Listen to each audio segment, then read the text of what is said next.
महाराष्ट्र की सियासत से खबर, जहां पर बीएमसी चुनाव से पहले रामदास आठवले ने गठबंधन तोड़ दिया है। रामदास आठवले बीएमसी चुनाव में एनडीए से गठबंधन तोड़कर अब अलग राह अपना ली है।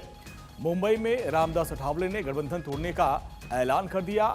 महायुति से अलग होकर अकेले चुनाव लड़ने का ऐलान किया है। उन्होंने कहा कि जो बीएमसी का चुनाव होगा उसमें जो बीजेपी के कार्यकर्ता हैं वो उनकी पार्टी की अनदेखी कर रहे हैं और ऐसे में हमने फैसला किया है कि अकेले दम पर चुनाव लड़ेंगे। और चुनाव से पहले एनडीए को एक बड़ा झटका लगा है, क्योंकि उन्होंने साफ साफ कहा है कि अब वो अकेले चुनाव लड़ेंगे। और साफ साफ उन्होंने भी कहा कि कई ऐसी सीटें थी, 38 सीटों पर वो चुनाव लड़ेंगे। कई ऐसी सीटें थी जहां पर उनको सीट नहीं दी जा रही थी गठबंधन में, और जो नए इलाके थे वहां पर भी टिकट नहीं दिया जा रहा था। अब ऐसे में अलग चुनाव लड़ने का फैसला रामदास ने किया है।